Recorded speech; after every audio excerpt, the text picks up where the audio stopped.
Welcome to the online platform of VICS. Myself Damini Parihar, and in this particular video we will discuss about some economic provision associated with the scheduled tribal group.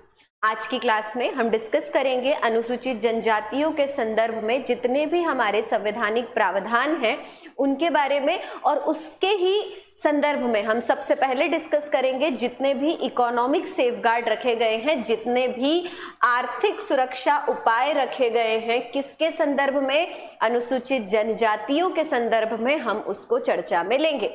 तो इससे संबंधित हमारा जो सबसे महत्वपूर्ण article आता है, जो कि आपके प्रिलिमिनरी एग्जामिनेशन में पूछा भी जा सकता है कि असम, मेघालय, त्रिपुरा, मिजोरम के अलावा अन्य राज्यों के अनुसूचित क्षेत्र और अनुसूचित जनजातियों के प्रशासन का नियंत्रण किस अनुच्छेद से संबंधित है। मतलब कि जो हमारे नॉर्थ ईस्ट स्टेट हैं उनके अलावा जितने भी हमारे ट्राइबल स्टेट हैं उनका जो एडमिनिस्ट्रेशन है, उनका जो प्रशासनिक गतिविधियां हैं और उनका जो नियंत्रण है वो किस अनुच्छेद के अंतर्गत आता है।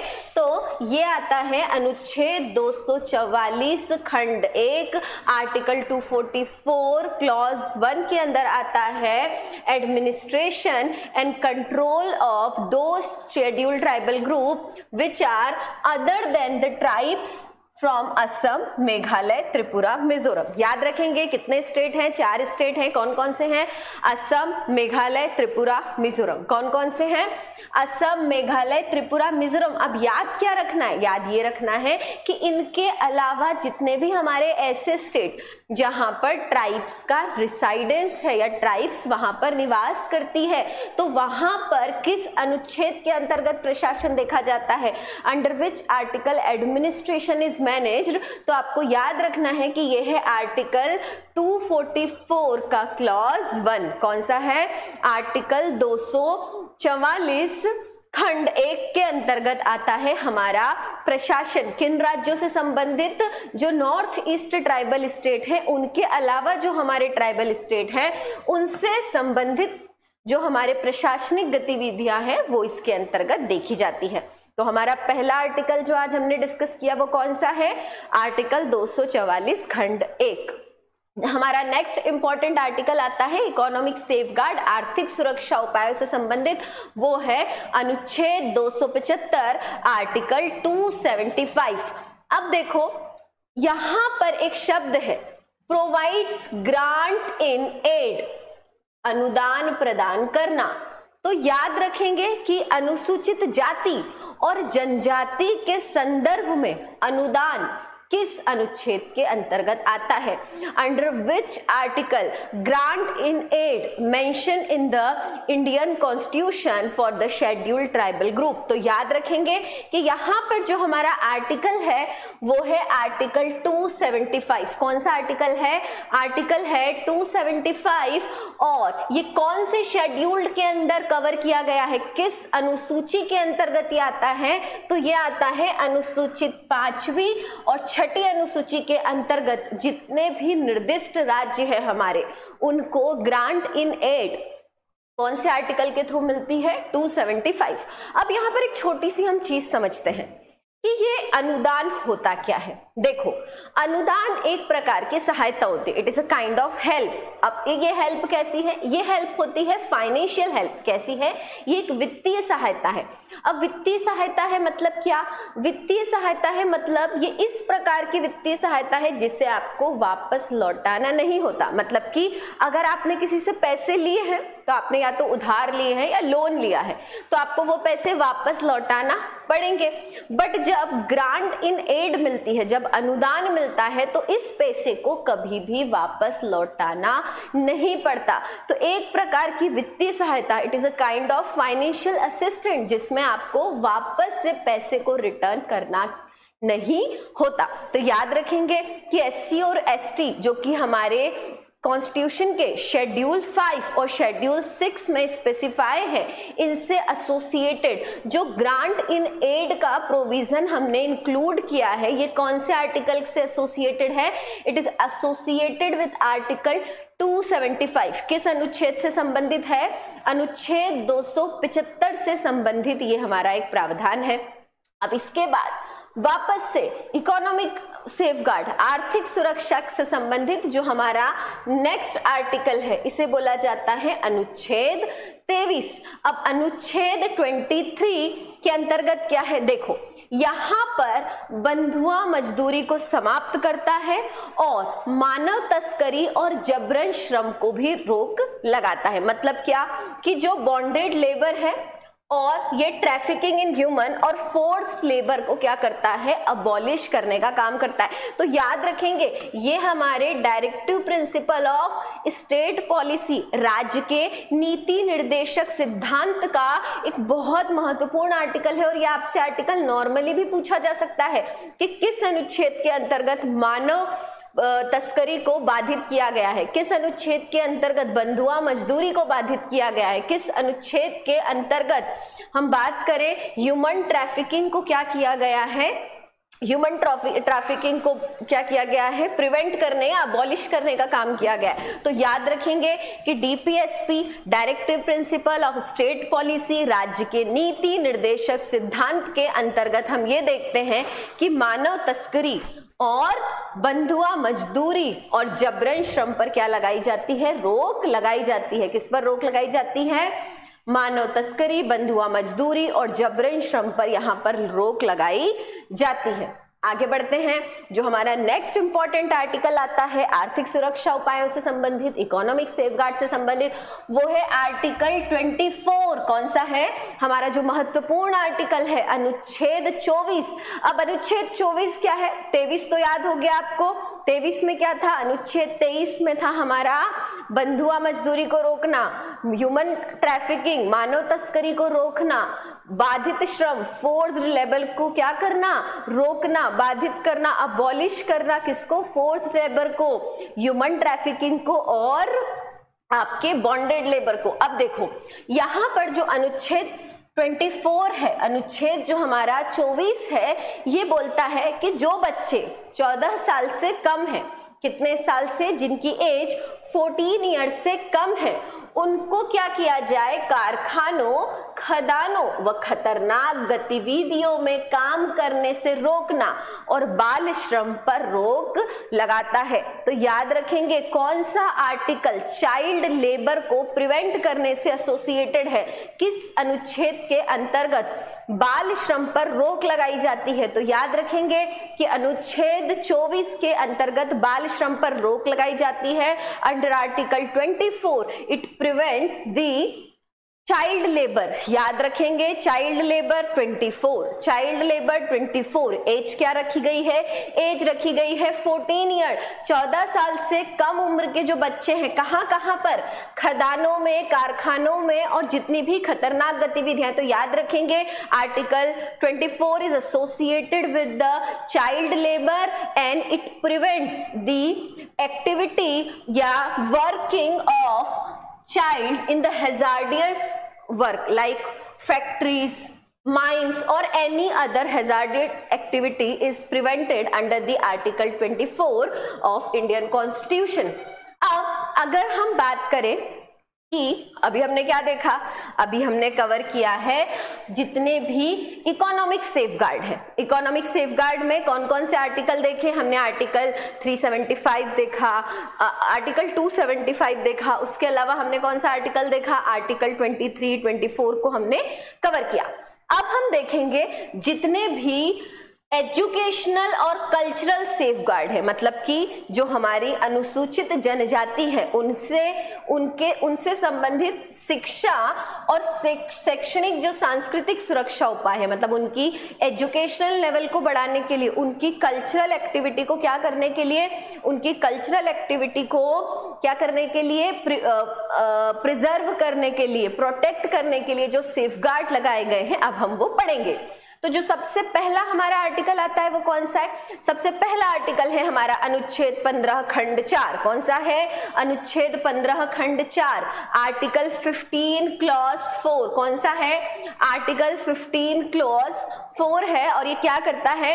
ये इंश्योर करता है या एम्पावर करता है किसको? ये इंश्योर करता है, एम्पावर करता है स्टेट को to make any special provision for the advancement of any socially and educationally backward classes of citizen for the scheduled tribe regarding the admission in educational institute including private educational institute। मतलब कि इसको आम भाषा में समझते हैं, देखो जितने भी हमारे एजुकेशनल इंस्टीट्यूट है, जितने भी शैक्षणिक संस्थान है ना, उन शैक्षणिक संस्थानों में हम क्या करें, जो पिछड़ा वर्ग है वह अनुसूचित जाति व जनजाति के वर्ग है, इनको क्या किया जाए, इनको प्रवेश संबंधित विशेष प्रावधान क्या किए जाए, इनके लिए सुनिश्चित किए जाए। तो याद रखेंगे कि जितने भी गवर्नमेंट एजुकेशनल इंस्टीट्यूट है और जितने भी प्राइवेट एजुकेशनल इंस्टीट्यूट है, इनसे संबंधित जो हमारे ओबीसी और एसटी के लिए जो सेफगार्ड दिए गए हैं वो कौन से आर्टिकल में है? तो ये है हमारा आर्टिकल 15 क्लॉज 4। कौन सा है आर्टिकल? ये है आर्टिकल 15 क्लॉज 4। अब इसके बाद हमारा जो बहुत इंपॉर्टेंट आर्टिकल आता है, डीपीएसपी में आपसे नॉर्मली भी पूछा जा सकता है कि कौन सा आर्टिकल आपको या किस अनुच्छेद के अंतर्गत सार्वजनिक रोजगार के मामले में अवसरों की समानता की बात की जाती है। कौन से आर्टिकल के अंतर्गत अवसर के रोजगार मामले में अवसर की समानता दी जाती है? Which article is associated with the equality of opportunity in the matter of public employment. तो याद रखेंगे कि ये आपसे नॉर्मली डीपीएसपी में भी पूछा जा सकता है। और अदर देन डीपीएसपी जब हम बात करते हैं educational safeguard and educational and cultural safeguard for ST, तो उसमें भी हम ये आर्टिकल देखते हैं। तो याद रखेंगे जो आर्टिकल 16 है ये डील करता है किससे? आपके सार्वजनिक रोजगार के मामलों में अवसर की समानता से। किससे? Equality of opportunity in matter of public employment से डील करता है। अब बहुत ही इंपॉर्टेंट आर्टिकल, मतलब कि सबसे ज्यादा इंपॉर्टेंट आर्टिकल है, ये याद रखना आप, क्योंकि इसी पर बेस्ड है हमारा national commission for scheduled tribe. और जितने भी हमारे ट्राइबल से एसोसिएटेड फ्रेमवर्क हमें देखने को मिलते हैं, उन सब में आप देखेंगे कि आर्टिकल 17 का एक इंपॉर्टेंट रोल है। क्यों? क्योंकि article 17 associated with the abolishment of untouchability and forbid its practice in any form। मतलब क्या कि अगर कहीं पर भी अस्पष्टता है तो उसे समाप्त करता है और किसी भी प्रकार में अस्पष्टता के अभ्यास पर रोक लगाता है। क्या करता है? सबसे पहली बात, अस्पष्टता को समाप्त करने का काम करता है, ये अबॉलिश करता है अनटचेबिलिटी को। और दूसरी चीज, ये अस्पष्टता से संबंधित कोई भी गतिविधि है, जैसे कि किसी व्यक्ति को होटल में जाने से रोकना, किसी व्यक्ति से जबरन कोई काम करवाना जैसे कि नाली साफ करवाना, किसी व्यक्ति पर क्या करना, उसको उसकी जाति से संबोधित करना, मतलब उसको बोलना कि वो जिस भी जाति से संबंधित व्यक्ति है उसकी जाति के आधार पर उसको पुकारना, ये सारी गतिविधियों को किसके अंतर्गत लिया जाता है? अस्पष्टता संबंधित गतिविधियों के अंतर्गत लिया जाता है। और जो अनुच्छेद हमारा 17 है, जो आर्टिकल 17 है, ये किससे डील करता है? ये डील करता है अस्पष्टता को समाप्त करने से। किससे संबंधित है? अस्पष्टता को समाप्त करने से संबंधित ये हमारा आर्टिकल है। अब नेक्स्ट आता है हमारा आर्टिकल 29 और आर्टिकल 46। अब देखो आर्टिकल जो हमारा 29 है ये क्या बोलता है? ये बोलता है कि अल्पसंख्यक, मतलब ऐसे लोग जिनकी संख्या कम है, हमारी जो पूरी जनसंख्या, हमारी जो टोटल पॉपुलेशन है, उनमें कुछ ऐसे भी विशेष वर्ग होते हैं है ना, जाति वर्ग या धार्मिक आधार पर वर्ग ऐसे भी होते हैं जिनकी जनसंख्या बहुत ही कम होती है। तो जो जनसंख्या के आधार पर क्या है, बहुत कम है, किसी विशेष क्षेत्र से संबंधित, जैसे मध्य प्रदेश में जैन जो कम्युनिटी है ये माइनॉरिटी कम्युनिटी है ना। तो यहाँ पर हम ये देखते हैं कि जो हमारा अनुच्छेद 29 है, जो हमारा आर्टिकल 29 है, ये किससे डील करता है, ये डील करता है अल्पसंख्यकों के अधिकारों की रक्षा करता है। किस आधार पर कि हमें क्या करना है, अल्पसंख्यकों की भाषा, उनकी जो लैंग्वेज है, उनकी जो लिपि, उनकी जो स्क्रिप्ट है, उनकी संस्कृति, जो उनका कल्चरल बैकग्राउंड है, हम इन सब को कंजर्व करें, हम इन सब का संरक्षण करें। तो याद रखेंगे आर्टिकल 29 अल्पसंख्यकों के किन चीजों से संबंधित रखता है, भाषा, लिपि और संस्कृति। किससे संबंधित है, भाषा, लिपि, संस्कृति, लैंग्वेज, स्क्रिप्ट, कल्चर। किससे, लैंग्वेज, स्क्रिप्ट और कल्चर, इन सब से डील करता है हमारा आर्टिकल 29। याद हो गया होगा अब तो आपको कि आर्टिकल 29 माइनॉरिटी से डील करता है। माइनॉरिटी में किससे डील करता है भैया, तो माइनॉरिटी में डील करता है ये लैंग्वेज से, स्क्रिप्ट से और कल्चर से। किससे, लैंग्वेज से, स्क्रिप्ट से और कल्चर से।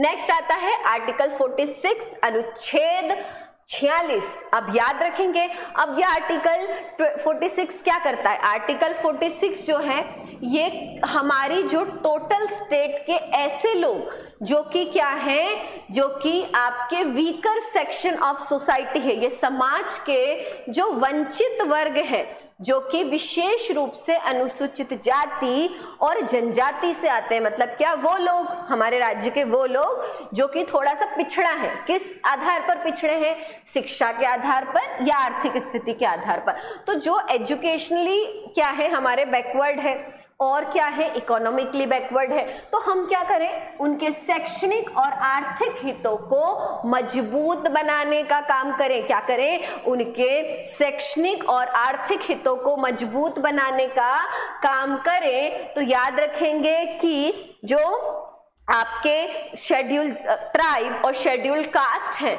इनमें जो आपके क्या है, वो लोग जो विशेष रूप से पिछड़े हैं, उनके एजुकेशनल और इकोनॉमिक सेफगार्ड किसके अंदर आते हैं, आर्टिकल 46 ऑफ इंडियन कॉन्स्टिट्यूशन, भारतीय संविधान के अनुच्छेद 46 के अंतर्गत इसे देखा जाता है। अब नेक्स्ट हमारा इंपॉर्टेंट आर्टिकल आता है आर्टिकल 350। कौन सा आर्टिकल है, आर्टिकल 350 अनुच्छेद 350। अब ये क्या बोलता है, तो याद रखेंगे बहुत इंपॉर्टेंट आर्टिकल है कि ये जो हमारी विशिष्ट भाषाएं हैं, विशिष्ट भाषाएं मतलब कि जो डिस्टिंक्ट लैंग्वेज है। अब डिस्टिंक्ट लैंग्वेज मतलब क्या, आप देखते हैं कि कोई एक ऐसी भाषा होती है जो किसी विशेष क्षेत्र में ही बोली जाती है, वो सब दूर नहीं बोली जा रही है, या कोई ऐसा डायलेक्ट्स है जो कि किसी स्पेसिफिक कल्चरल ग्रुप, किसी स्पेसिफिक जो जाति या जनजाति वर्ग है वही उस भाषा को प्रयोग में लेते हैं। तो इस प्रकार की भाषा क्या कहलाती है, इस प्रकार की भाषा कहलाती है विशिष्ट भाषा। अब इसी भाषा से संबंधित अगर स्क्रिप्ट है तो वो क्या हो जाएगी, विशिष्ट लिपि हो जाएगी। अब अगर व्यक्तिगत स्तर पर किसी व्यक्ति की भाषा, उसकी स्क्रिप्ट सब अलग है, तो उसकी कल्चरल एक्टिविटी भी डिफरेंशिएट तो करेगी। तो यहाँ पर जो हमारा आर्टिकल 350 है, जो हमारा अनुच्छेद 350 है, ये क्या करता है, ये विशिष्ट भाषाओं, लिपियों और संस्कृति को संरक्षित करने का अधिकार देता है। क्या करता है, ये विशिष्ट भाषाओं, लिपियों और संस्कृति को संरक्षित करने का अधिकार देता है। क्या करता है, विशिष्ट भाषाओं, संस्कृति और लिपि को संरक्षित करने का अधिकार देता है। कौन सा आर्टिकल है भैया, तो ये आर्टिकल है 350। कौन सा आर्टिकल है, ये है आर्टिकल 350। याद रखेंगे। अब आता है राजनीतिक सुरक्षा उपाय, मतलब कि पॉलिटिक्स में शेड्यूल ट्राइब और शेड्यूल कास्ट को किस प्रकार के सेफगार्ड, किस प्रकार के सुरक्षा उपाय हमने प्रदान किए हैं, उनके बारे में अब हम चर्चा करेंगे। तो जो सबसे पहला आर्टिकल आता है जो आपको याद रखना है, बिल्कुल भी नहीं भूलना है, वो है आर्टिकल 164 क्लॉज 1। कौन सा है? आर्टिकल 164 खंड 1 अनुच्छेद 164 खंड 1 आर्टिकल 164 क्लॉज 1। अब ये याद रखना है कि सबसे इंपॉर्टेंट है, देखो मैं बोल रही हूँ बहुत इंपॉर्टेंट इंपॉर्टेंट इंपॉर्टेंट। तो यहां पर यह बोला जाता है इस अनुच्छेद के अंतर्गत कि इन विशेष राज्यों में क्या होना चाहिए? आदिवासी कल्याण प्रभारी मंत्री होना चाहिए। तो आपसे पूछा जा सकता है कि भारत के किन राज्यों में आदिवासी जो कल्याण प्रभारी मंत्री है इसके गठन का प्रावधान है, या भारत के ऐसे कौन कौन से राज्य हैं जहां पर आदिवासी कल्याण प्रभारी मंत्री होता है? तो याद रखेंगे कि हमारा बिहार, मध्य प्रदेश, उड़ीसा और झारखंड जो है, यहां पर क्या किया जाता है? झारखंड, यहां पर हम ये देखते हैं कि आदिवासी कल्याण प्रभारी मंत्री का प्रावधान किया गया है। किस अनुच्छेद के अंतर्गत? एक ये भी क्वेश्चन बन सकता है कि किस अनुच्छेद के अंतर्गत आदिवासी कल्याण प्रभारी मंत्री के गठन की बात की गई है? क्या क्वेश्चन कि किस अनुच्छेद के अंतर्गत आदिवासी कल्याण प्रभारी मंत्री के गठन की बात की गई है? तो कौन सा अनुच्छेद है? अनुच्छेद है 164 खंड 1। कौन सा अनुच्छेद है? अनुच्छेद 164 खंड 1। और किन किन राज्यों की बात की गई है? तो यहाँ पर राज्य है हमारे बिहार, मध्य प्रदेश, उड़ीसा और झारखंड। कौन से हैं? बिहार, मध्य प्रदेश, उड़ीसा, झारखंड। याद रखेंगे, बिहार, मध्य प्रदेश, उड़ीसा, झारखंड। याद रखेंगे कौन कौन से हैं? एक और बार बोलेंगे, बिहार, मध्य प्रदेश, उड़ीसा, झारखंड। एक और क्वेश्चन, भारत के कितने राज्यों में आदिवासी कल्याण प्रभारी मंत्री के गठन का या उसके नियुक्ति का प्रावधान है? कितने राज्य हैं? 4 राज्य। कौन से हैं? बिहार, मध्य प्रदेश, उड़ीसा, झारखंड। कितने हैं? 4। कौन कौन से हैं? बिहार, मध्य प्रदेश, उड़ीसा, झारखंड। बहुत इंपॉर्टेंट आर्टिकल और बहुत इंपॉर्टेंट क्वेश्चन है। यहाँ से 3 क्वेश्चन बनते हैं, याद रखेंगे, है ना। चलो आगे बढ़ते हैं। नेक्स्ट है हमारा आर्टिकल 243 क्लॉज डी। कौन सा है? अनुच्छेद 243 खंड डी। कौन सा है? अनुच्छेद 243 खंड डी। तो जो हमारा आर्टिकल 243 क्लॉज डी है, ये क्या बोलता है? ये बोलता है कि जितनी भी ग्राम पंचायतें हैं, जितनी भी ग्राम पंचायत हैं, उसमें क्या किया जाए? सीट्स को रिजर्व किया जाए। क्या किया जाए? उसमें सीट को आरक्षित किया जाए। अब किसके लिए आरक्षित किया जाए? तो ऑब्वियसली भैया, जब हम पढ़ रहे हैं अनुसूचित जनजाति, तो अनुसूचित जनजाति के संदर्भ में सीटों को आरक्षित करने का प्रावधान भारतीय संविधान के अनुच्छेद 243 खंड डी के अंतर्गत आता है। क्या क्वेश्चन बनेगा? सॉरी, क्वेश्चन ये बनेगा कि which articles deal with reservation of seats in gram panchayat for scheduled tribe. क्या क्वेश्चन बनेगा? Which article of Indian constitution deals with reservation of seats in gram panchayat for scheduled tribe. भारतीय संविधान के किस अनुच्छेद के अंतर्गत क्या किया जाता है?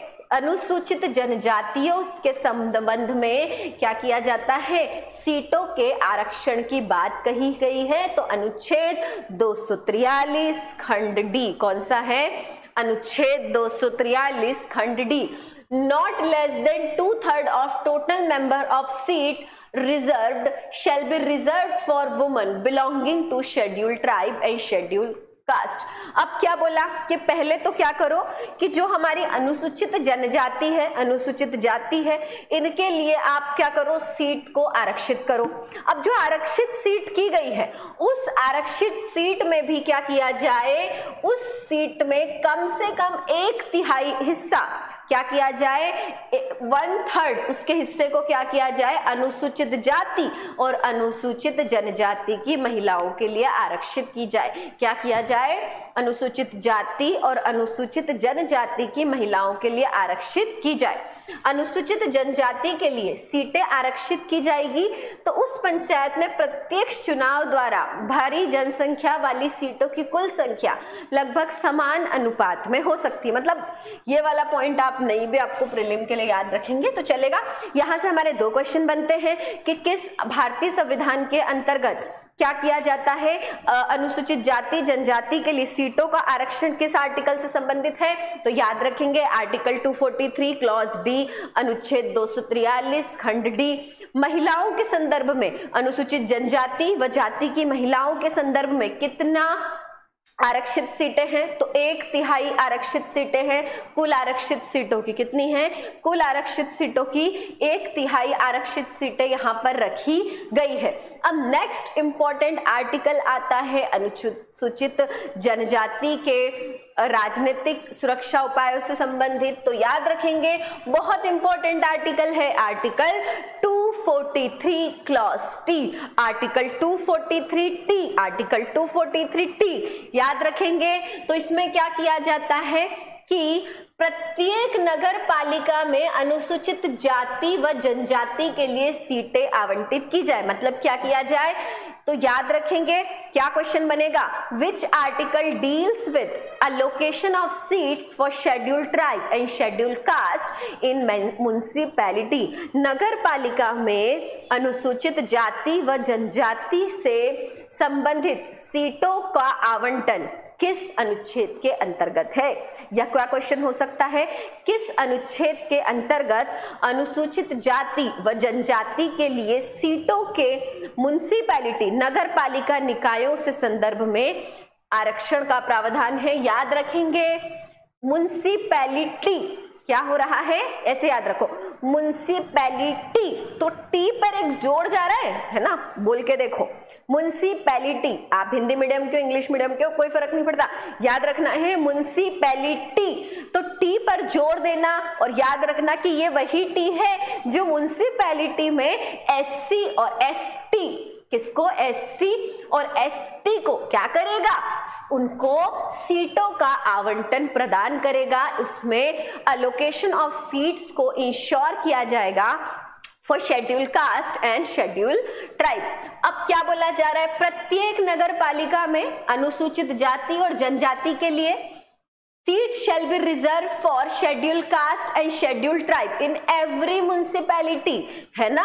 हर म्युनिसिपैलिटी जितने भी हमारे नगर पालिका निकाय हैं इनमें क्या किया जाएगा, एससी और एसटी के लिए क्या किया जाएगा, सीटों को क्या किया जाएगा, रिजर्व किया जाएगा।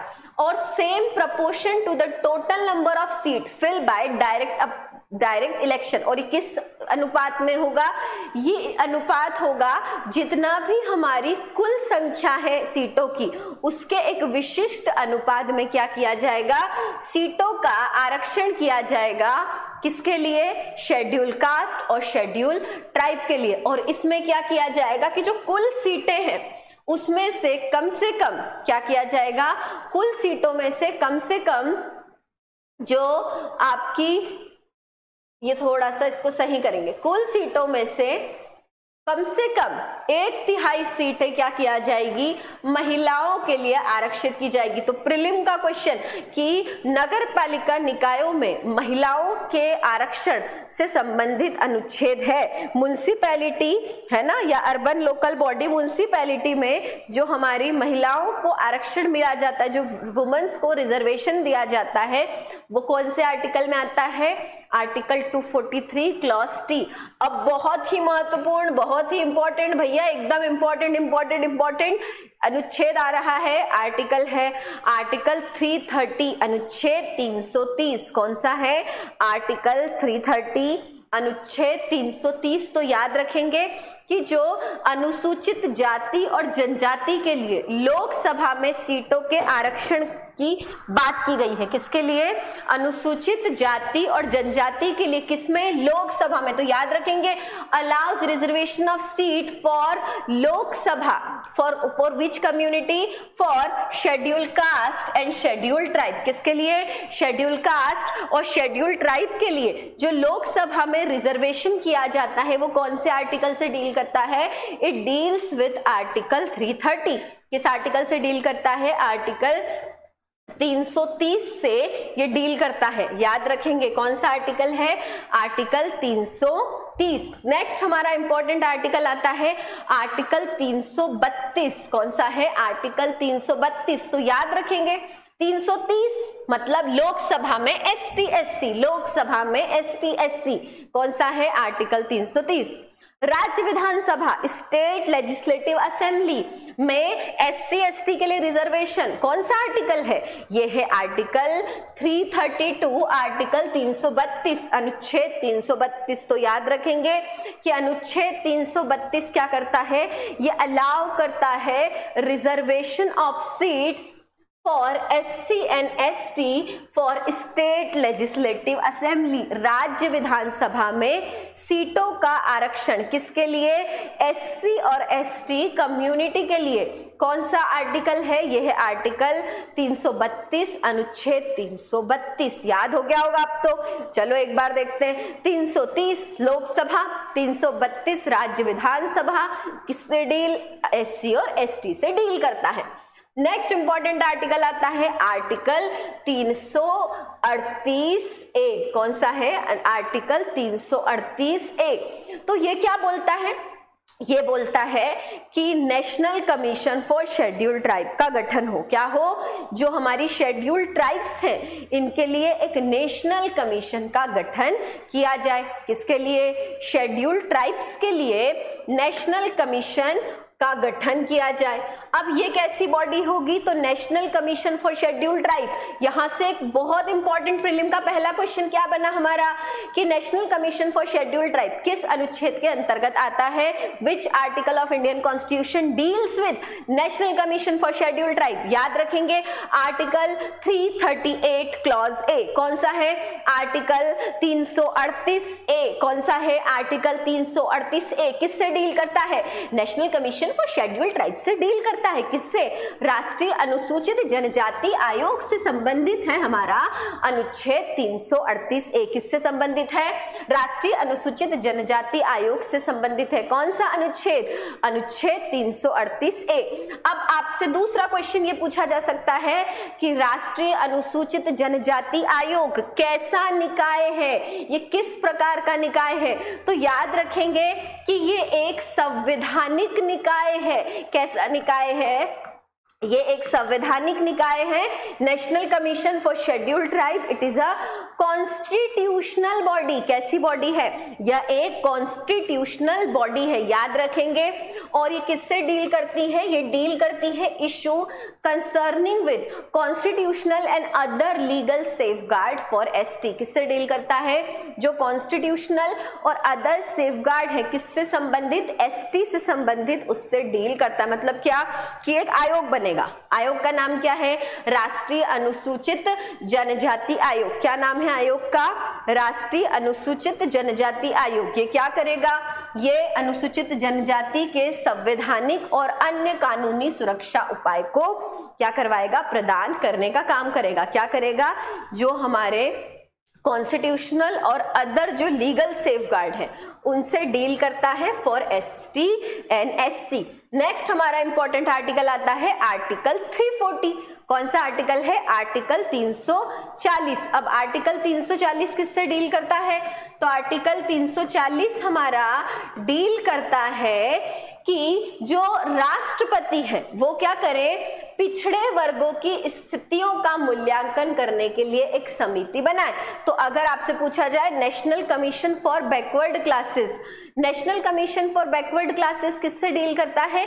तो national commission for backward classes जो है ये किस आर्टिकल से एसोसिएटेड है? It is associated with the article 340। ये भारतीय संविधान के अनुच्छेद 340 से संबंध रखता है, जिसमें अन्य पिछड़ा वर्गों की स्थितियों का मूल्यांकन करने के लिए क्या करता है? राष्ट्रपति एक समिति बनाने का अधिकार देता है। तो यहां से एक और क्वेश्चन कि किस अनुच्छेद के अंतर्गत, किस अनुच्छेद के द्वारा राष्ट्रपति क्या करता है? पिछड़ा वर्ग के उत्थान हेतु समिति की का मांग करता है। अनुच्छेद 340। एक और क्वेश्चन, राष्ट्र जो हमारे पिछड़ा वर्ग है इनके उत्थान से संबंधित क्या करने के लिए, इनके उत्थान से संबंधित समिति बनाने का अधिकार किसके पास होता है? तो यह अधिकार किसके पास होता है? राष्ट्रपति के पास यह अधिकार होता है। तो याद रखेंगे कि जो हमारा अनुच्छेद 340 है, कौन सा? जो हमारा आर्टिकल 340 है, ये किससे डील करता है? ये डील करता है आपके आर्टिकल किससे? ये डील करता है safeguard for other backward classes. याद रखेंगे। अब हम ये सारे जो हमारे एक्ट हैं, अधिनियम है, इनके बारे में भी डिस्कस करेंगे, इन डेप्थ डिस्कस करेंगे। देखो, तो हमारा जो सबसे पहला, जब हम बात करते हैं कि किसी भी जाति या जनजाति के संदर्भ में अधिनियम की, तो ये अधिनियम बनाए क्यों जाते हैं, इनका काम क्या है, ये हमारी नेक्स्ट क्लास में मैटर ऑफ डिस्कशन रहेगा। That's all for today's class. Thank you very much.